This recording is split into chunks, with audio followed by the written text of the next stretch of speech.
नमस्कार, आप देख रहे हैं न्यूज़ 8। उत्तराखंड में समान नागरिक संहिता बिल ध्वनिमत से पास हो गया। उत्तराखंड आज़ादी के बाद यूसीसी लाने वाला पहला राज्य बन रहा है। राज्य के जनजातीय समूह को इसके दायरे से बाहर रखा गया है।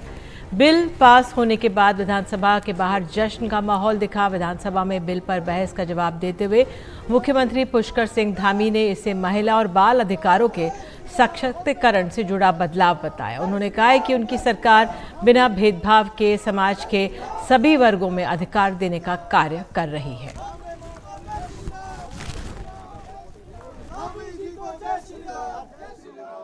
हमारे आदरणीय प्रधानमंत्री नरेंद्र मोदी जी के मार्गदर्शन की प्रेरणा से जो एक भारत श्रेष्ठ भारत का जो संकल्प है, उसको लेकर हम उत्तराखंड की देवप्रिय जनता के सामने गए थे। उत्तराखंड की देवप्रिय जनता ने उस पर अपनी मोहर लगाई थी, हमको मैंडेट दिया था, अपना बहुमत दिया था, सेवा में अवसर प्रदान किया था।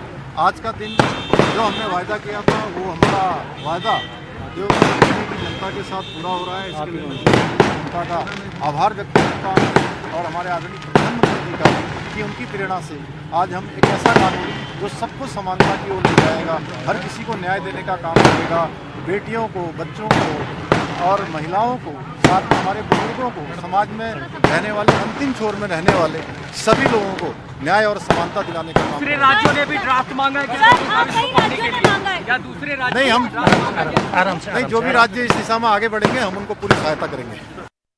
और हमारी सहयोगी नीता शर्मा ने वहाँ बीजेपी कार्यकर्ताओं में जो जश्न का माहौल है उसका जायजा लिया।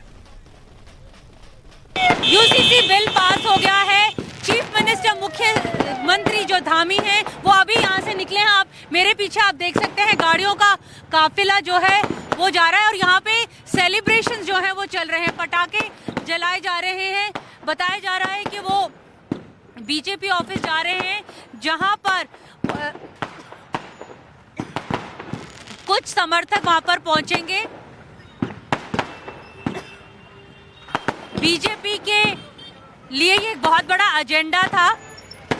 राम मंदिर के बाद आर्टिकल 370 खत्म करने के बाद यूसीसी का एक बड़ा एजेंडा था जो भारतीय जनता पार्टी ने अपना वादा किया था, वो उत्तराखंड ने पूरा कर दिया है और उत्तराखंड पहला राज्य बना है जहां पर यूसीसी जो है पास किया गया है। देहरादून से कैमरा पर्सन अश्विनी मेहरा के साथ नीता शर्मा, एनडीटीवी इंडिया के लिए। दिल्ली हाई कोर्ट ने आम आदमी पार्टी के सांसद संजय सिंह की जमानत याचिका खारिज कर दी है। दिल्ली आबकारी नीति में कथित घोटाले से जुड़े मनी लॉन्ड्रिंग मामले में उन्हें गिरफ्तार किया गया था। हाई कोर्ट ने 31 जनवरी को संजय सिंह की बेल पर फैसला सुरक्षित रख लिया था। संजय सिंह को ईडी ने पिछले साल 4 अक्टूबर को गिरफ्तार किया था। और इस पर अधिक जानकारी के लिए आइए सीधे चलते अपने सहयोगी शरद शर्मा के पास। शरद, तो अपने आप में अरविंद केजरीवाल को भी आज समन मिला है और अब संजय सिंह को जिस तरह से ये झटका है आम आदमी पार्टी के लिए, बड़ा झटका। बिल्कुल बड़ा झटका है क्योंकि बड़े नेता हैं और क्योंकि जमानत याचिका है, चाहे मनीष सिसोदिया हो, चाहे संजय सिंह हो, चाहे विजय नायर हो, ये तीनों ही आम आदमी पार्टी के लिए अहम है और बड़े नेता हैं। लेकिन तीनों को ही लगातार कहीं पर भी बेल पिटीशन लग रही है तो उसमें जो है कामयाबी नहीं मिल पा रही है। अदालत कहीं पर भी जमानत नहीं दे रही है। हालांकि ये लगभग चर्चा थी कि बहुत मुश्किल है कि संजय सिंह को दिल्ली हाई कोर्ट से जमानत मिल पाए, क्योंकि इससे पहले के जितने मामले हैं, चाहे मनीष सिसोदिया के हों, चाहे विजय नायर के हों, उनको जमानत नहीं मिल पाई और मनीष सिसोदिया को तो सुप्रीम कोर्ट से भी जमानत नहीं मिल पाई। तो बहुत मुश्किल था कि ये जमानत मिलती और बिल्कुल उसी लाइन पर ही जो है ये फैसला आया है कि अदालत ने कहा है कि उसके हिसाब से जो उन्होंने सुनवाई करी है, कोई जमानत देने का कोई ग्राउंड नहीं बनता है। इसलिए जो बेल पिटीशन है उसको डिसमिस कर दिया गया है, खारिज कर दिया गया है। लेकिन हाँ, इतना ज़रूर कहा है कि जो ट्रायल है उसको तेज़ी से चलाया जाए। हालांकि ये कहने भर से कोई कुछ होने वाला बहुत ज़्यादा नहीं है, क्योंकि सुप्रीम कोर्ट भी कह चुका है कि ट्रायल जल्दी किया जाए, लेकिन वो अपनी स्पीड से ही चल रहा है। और इसी वजह से, क्योंकि ट्रायल भी शुरू नहीं हो पाया है, मनीष सिसोदिया ने फिर से जमानत याचिका भी दिल्ली की राउज एवेन्यू कोर्ट में लगाई है। तो जहां तक संजय सिंह की बात है, अब उनके सामने सुप्रीम कोर्ट जाने का ही विकल्प बचा हुआ है। जी बिल्कुल। और उधर शरद, धन्यवाद इस जानकारी के लिए। और अरविंद केजरीवाल की मुश्किलें भी बढ़ती जा रही हैं। उनको दिल्ली की कोर्ट ने समन जारी किया है। राउज एवेन्यू कोर्ट ने अरविंद केजरीवाल को समन जारी किया। कोर्ट ने 17 फरवरी को उनसे अदालत में पेश होने के लिए कहा है। अरविंद केजरीवाल को कोर्ट का यह समन ईडी की शिकायत पर मिला है। ईडी ने कोर्ट से सरकारी आदेश न मानने की शिकायतें की।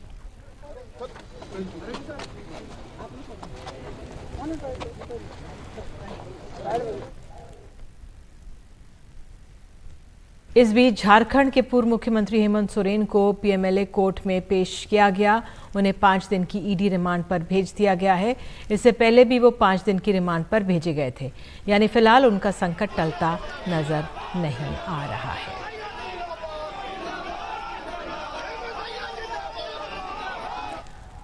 और अब बात बिहार के मुख्यमंत्री नीतीश कुमार आज सरकार बदलने के बाद प्रधानमंत्री से मिलने दिल्ली पहुंचे। अटकलें लगी कि राज्य में कैबिनेट विस्तार होने जा रहा है।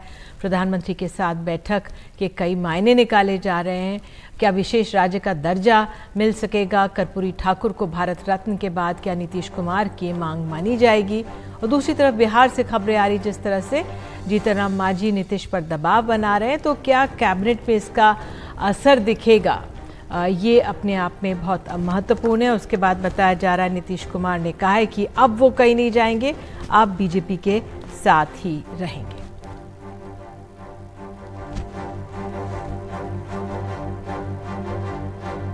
सब लोगों से बातचीत हो गई और जब हम लोग एक साथ हुए थे तो वहीं से बात ही थी। ये बात हो गई थी। आज सब लोगों से मिल लिए, बहुत अच्छा है। और अब आपको इतना ही खाली बता देना चाहते हैं कि अब हम लोग जो पहले से श्रद्धेय अटल जी के टाइम से, आप समझ लीजिए 1995 से जो साथ में थे, अब बीच में 2 बार इधर उधर जरूर हो गए थे, लेकिन अब कभी नहीं, फिर वहीं रहेंगे, अब इधर उधर नहीं। 2019 चलिए सब बाद में बताएंगे। सीट की बात बीजेपी में सब कुछ ठीक है ना? सीट वगैरह की बात के बारे में चर्चा करने का कोई तुक नहीं है। वो तो सब होगी ही और सब बात सबको उन लोगों को शुरू से मालूम है। बाकी सब चीज का कोई खास बात नहीं। और प्रधानमंत्री नरेंद्र मोदी ने आज राज्यसभा में राष्ट्रपति के अभिभाषण पर धन्यवाद प्रस्ताव का जवाब दिया। प्रधानमंत्री ने यहां पर कांग्रेस पर जमकर वार किया। प्रधानमंत्री ने कहा कि कांग्रेस की ना नीति है ना नेता की गारंटी है। कहा कि अपने परिवार को ही भारत रत्न देते हैं। परिवार, उन्होंने कहा कि प्रधानमंत्री ने पंडित नेहरू की चिट्ठी का हवाला देते हुए कहा कि वे ना बाबा साहब अम्बेडकर आरक्षण के पक्ष में थे। सोच से भी आउटडेटेड हो गई है। बाबा साहब को भारत रत्न देने योग्य नहीं माना, अपने ही परिवार को भारत रत्न देते रहे। जिस कांग्रेस ने देश की गली सड़कों चौक चौराहे पर अपने ही परिवार के नाम के पाठ जड़ दिए हैं, वो हमें उपदेश दे रहे हैं। वो हमें सामाजिक न्याय पाठ पढ़ा रहे हैं। आदरणीय सभापति जी, जिस कांग्रेस के अपने नेता की कोई गारंटी नहीं है, अपनी नीति की कोई गारंटी नहीं है, वो मोदी की गारंटी पर सवाल उठा रहे हैं। कांग्रेस पार्टी की चुनौतियां बढ़ती जा रही हैं। केरल में राहुल गांधी की सीट वायनाड पर सीपीआई दावा ठोक रही है। हालांकि कहा यह भी जा रहा है फिलहाल कांग्रेस सीट छोड़ने के मूड में नहीं है। फिर भी ये चर्चा चल रही है कि गठबंधन की राजनीति के चलते राहुल ये सीट छोड़ भी सकते हैं। कांग्रेस के पूर्व अध्यक्ष राहुल गांधी न्याय यात्रा पर निकले हुए हैं, पर अब ममता और नीतीश के बाद वाम दल भी आंखें दिखाने शुरू कर दी है। केरल में सरकार चला रही सीपीआई की नजरें अब राहुल गांधी के वायनाड सीट पर टिकी है। सीपीआई का कहना है कि वायनाड परंपरागत तौर पर लेफ्ट की सीट रही है, इसलिए राहुल अगर सही मायने में बीजेपी को चुनौती देना चाहते हैं तो नॉर्थ इंडिया में किसी सीट से चुनाव लड़े। The main arena of the battle is North India, where the maximum number of seats are there, where maximum number of people go to the polls, and that North India is the place where we have to fight and defeat the BJP. In that background, such a strong and top leader of the Congress party leaving North India and coming to the extreme south to Wayanad to contest it has a message. It shows that Congress is not so confident to fight this battle.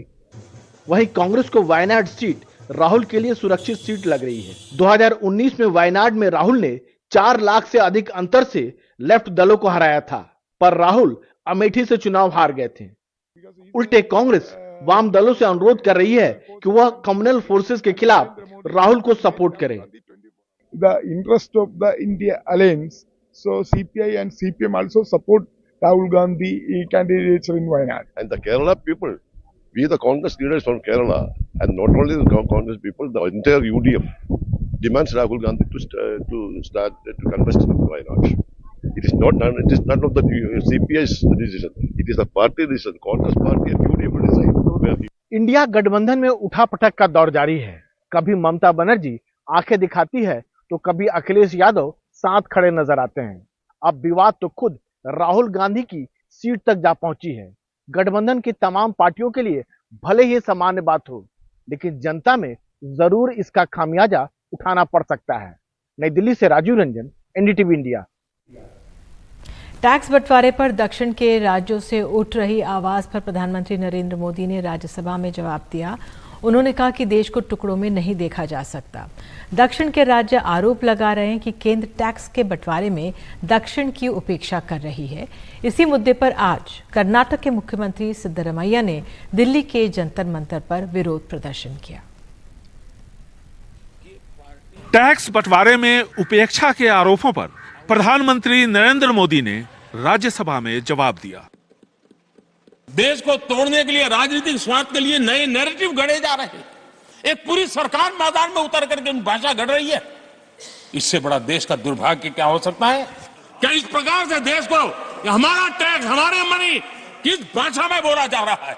इससे पहले कर्नाटक के मुख्यमंत्री सिद्धरमैया अपने मंत्रियों, विधायकों और सांसदों के साथ टैक्स बंटवारे में भेदभाव के आरोप पर दिल्ली में जंतर मंतर पर केंद्र सरकार के खिलाफ नारेबाजी करते नजर आए। इनका आरोप है कि टैक्स के तौर पर कर्नाटक जब 100 रुपए केंद्र को देता है तो केंद्र सिर्फ 12 से 13 रुपए ही वापस करता है। अगर कर्नाटक का एक बंदा 100 रुपए टैक्स दे रहा है तो उसको मिल रहा है कर्नाटक 13 रुपए मिल रहा है। वही यूपी और मध्य प्रदेश में 333 या 292 मिल रहा है। क्यों मिल रहा है? हम नहीं बोल रहे कि उनको मत दीजिए, हमको भी थोड़ा बहुत दीजिए। केंद्र सरकार पर आर्थिक भेदभाव का आरोप लगाते हुए कर्नाटक कांग्रेस ने दिल्ली के जंतर मंतर पर प्रदर्शन किया। इस दौरान 135 विधायक, 28 एमएलसी, 1 लोकसभा सांसद और 5 राज्यसभा सांसद यहां मौजूद रहे। इसके खिलाफ भाजपा ने बेंगलुरु में भी प्रदर्शन किया है। जिस वक्त दिल्ली में सिद्धरमैया विरोध प्रदर्शन कर रहे थे, ठीक उसी वक्त सिद्धरमैया सरकार के खिलाफ बीजेपी बेंगलुरु में विधानसभा परिसर में प्रदर्शन कर रही थी।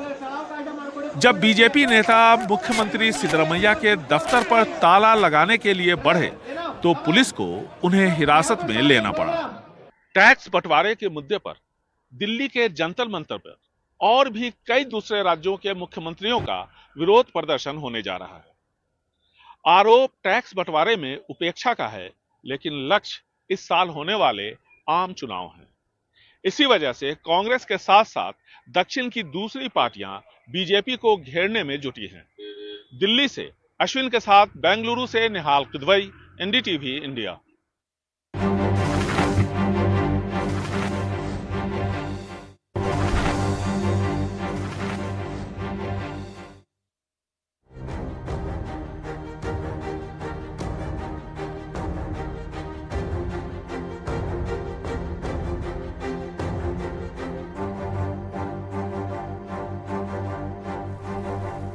पाकिस्तान में कल चुनाव है और चुनाव से पहले राजनीतिक पार्टियों और नेताओं को निशाना कर अब तक 2 दर्जन से अधिक धमाके हो चुके हैं, जिस पर संयुक्त राष्ट्र ने भी चिंता जताई है। बड़े पैमाने पर हिंसा का असर चुनाव नतीजों पर पड़ने की आशंका है। बुधवार को बलूचिस्तान 2 धमाकों से दहल गया। पहला धमाका पिशन में एक निर्दलीय उम्मीदवार के दफ्तर के बाहर हुआ, जिसमें 1 दर्जन से अधिक लोगों की जान चली गई और कई दर्जन लोग घायल हो गए। दूसरा धमाका किला सैफुल्ला जिले में हुआ, जिसमें कम से कम 8 लोग मारे गए। चुनाव प्रचार का शोर थम चुका है। 4 साल बाद लंदन से लौटने वाले पीएमएलएन के नेता नवाज शरीफ के खिलाफ भ्रष्टाचार के तमाम मामले खत्म कर दिए गए हैं। वे चौथी बार प्रधानमंत्री बनने की तैयारी में हैं।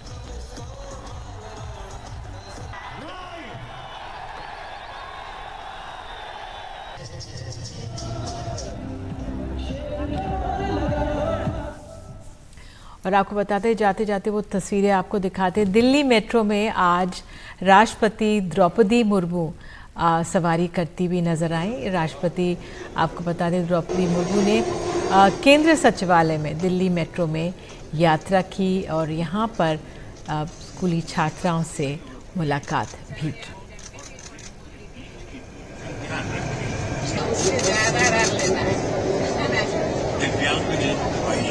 और वरिष्ठ नागरिकों के लिए आरक्षित सीटों पर ना बैठे। और इन्हीं खबरों के साथ फिलहाल अभी के लिए इतना ही, लेकिन खबरों का सिलसिला एनडीटीवी इंडिया पर जारी रहेगा। नमस्कार।